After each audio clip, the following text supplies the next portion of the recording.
very ill right now. The property that is next to her is overgrown. It's been overgrown for 6 years, no maintenance. We mowed it for 2 years after the landowner left the house abandoned and could no longer keep it up. Is it one of the roads, did the state take the road? Is that one of the roads that they took? Where they widened the road? It's county road. It's on the point section. It's on the point section. Oh, it's on the point, okay, I thought that you said 32. It's county road, it's 32 Ringtail Lane. But it is, here's the pictures. Who's the joint landowner? Edith Hall is the landowner. She's very And ill. she is very ill, yes, I know that. I've And got her boy brother is is a time taking care attorney. of her estate, and he is also in a home.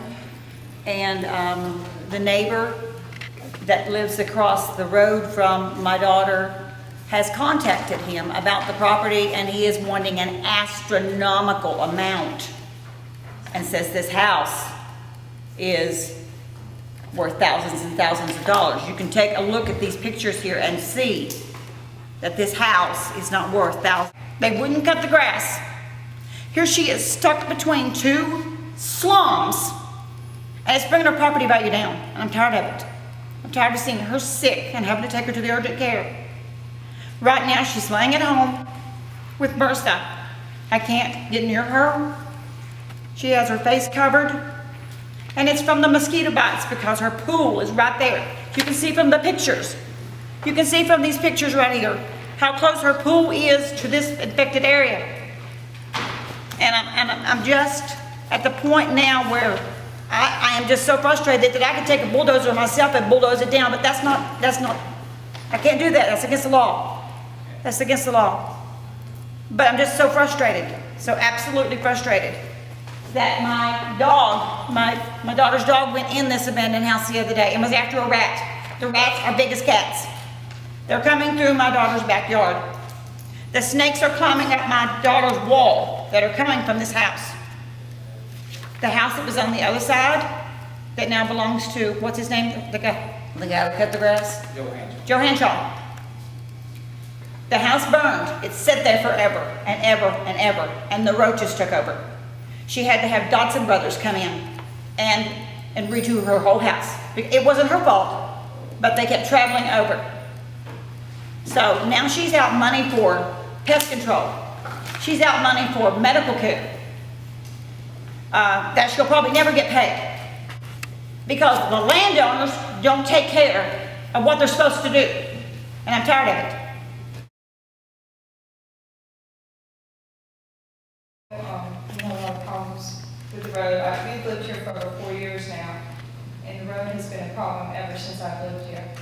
And I found out that this state gives this county so much money every year to maintain the county roads. And a few years ago, it was almost $2 million that this county received to maintain the roads. Where has that money gone to? Maintain roads, I don't think that's all in maintain roads, that's to maintain the county, that's your pays and everybody else that works. Well, this was the road department that I went to, and I called the state to see if I could, because I couldn't get any information from anybody here. I had called the state to try to get the information where the money was spent. They said, well, that's up to your county, they should have that available to you Just somewhere.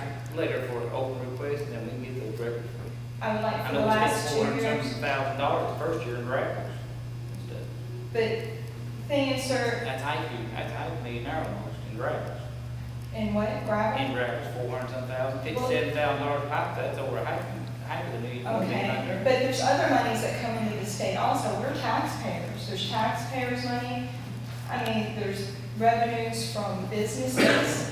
Where is all this money going to? Where is it all allotted? If there was some transparency, then perhaps we wouldn't be so irate if we saw that this money's going here, here, and here. Not going on magistrate so-and-so's road to make sure that it's paved We properly. can get those records for you, show you. Because I bet if I went down each of your roads, you would have beautiful paved roads. Has employees that are worthy of that, then they should get that pay raise, that 35 cents or whatever he thinks is necessary. And as Mr. Howard said, there are some worthless workers out there that you're just going to go ahead and board with a pay raise who aren't doing their jobs.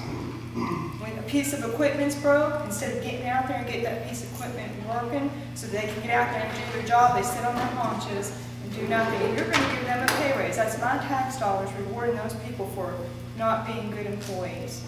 So the county needs to start putting people in place who are willing to supervise their people, to inspect the work that they do some quality control work, inspections, and ensure that these employees are worthy of those pay raises that our tax dollars are going to. I have no problem with you giving everybody a 35-cent pay raise if they deserve it. I do have a problem though if they're just milking the system. So you people need to get off the butts and go to work and start looking at these employees that we are paying for. I don't know. I don't even know who my magistrate You don't know who the is. employees is, but you won't tell us. Because you know what? I don't even know who my magistrate is, sir. There's nothing on, there's no update on the computer. There's no information out there. If I go, if I, okay, I don't even know he's my magistrate. There's no way for me to even contact him. There's no information on the computer. There's no transparency. There's nothing that you guys are doing to make it easier for us to see what you guys are doing and to have input. You can come.